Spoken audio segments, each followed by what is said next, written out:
Are you a home seller in Surprise, Queen Creek, Maricopa, or Buckeye?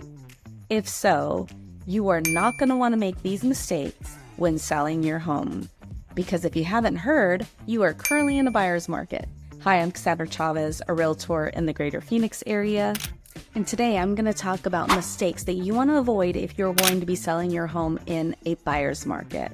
What's a buyer's market? Simply put, there are more homes available on the market than there are buyers in the market, which means more competition for you as a seller.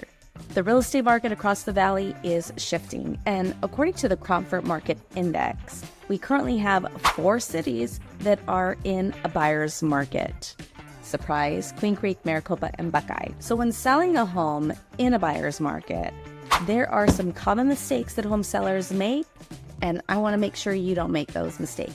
First mistake is aspirational pricing. Simply put, it's pricing your home high in hopes that you're actually going to get that price. Well, studies show that pricing a home high, especially in a buyer's market, results in a greater likelihood that you are going to have to lower your price. Now, before you price your home high, remember what it means when you're in a buyer's market. A buyer's market is when you have more inventory of homes on the market than you do buyers. So you want to make sure that your home stands out against the competition. And part of that standing out means that it needs to be priced competitively compared to the other options out there. History tells us that homes that are priced too high end up lowering the price multiple times, and ultimately they end up selling for a lot less than what they would have if they just priced it right out the gate. So don't fall for that mistake. Price it right from the get-go. Common mistake number 2 is cutting corners on presentation. You've heard me say this time and time again. Presentation is everything, and first impressions matter. You may only get one shot at that first impression, so you want to make sure that your home is well presented, it is neutral, and I'm not talking about neutral in color, I'm also talking about neutral in tone, decor, and vibe. You want to give off the good vibes so that everybody that steps into that home has an opportunity to see themselves in that home.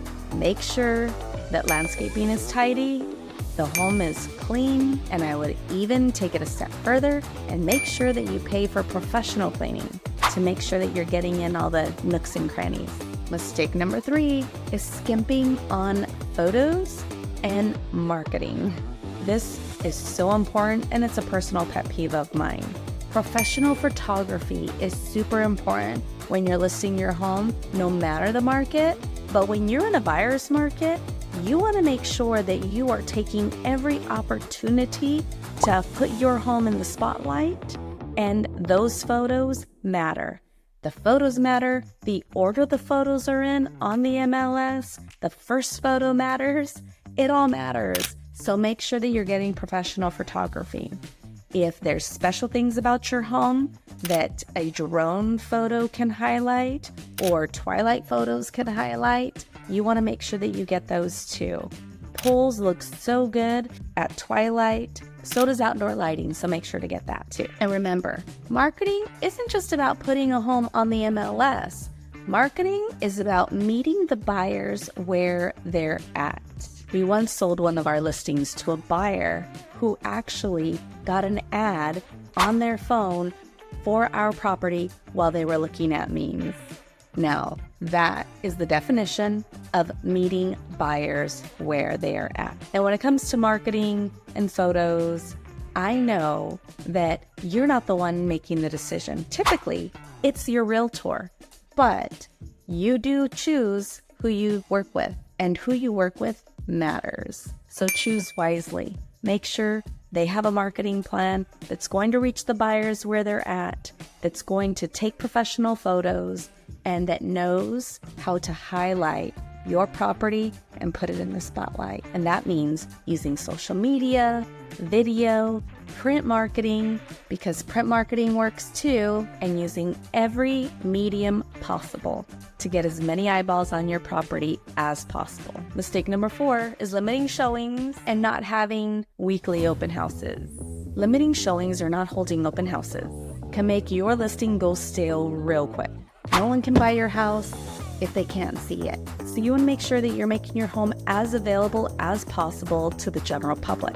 And open houses not only help to do that, but it's another event that's going on that allows for additional marketing of your property. And sometimes people don't even know that they want to buy a home until they have given in to those open house directional signs that take them into the direction of your home. I have many stories that I could share with you where that is exactly what happened. The buyer that bought the home wasn't in the market to buy. They just saw the open house signs, and out of curiosity, they thought they'd come on over. So open houses do work. And in the buyer's market, you want your home to be as accessible as possible to people, whether they think they want to buy a home right now or they don't, because you never know. Virtual open houses work too, but at the end of the day, people want to see it for themselves. They want to feel it. They want to touch it. And remember, the longer a home stays on the market, you end up with lost momentum, and the only way to spark new interest is typically with a price reduction. And we're trying to make sure that you don't have to do that. So, in conclusion, the common mistakes that you want to make sure that you avoid when selling a home in a buyer's market is avoid aspirational pricing. Avoid not taking the extra time to make sure your presentation is on point, even if that means postponing your listing launch for a couple of weeks to do so. Don't skip on photos or marketing, and don't limit showings. Make sure you're having those open houses. I'm Sandra Chavez in the Greater Phoenix area. Make sure to like, follow, subscribe, and if you have any questions, I'm here.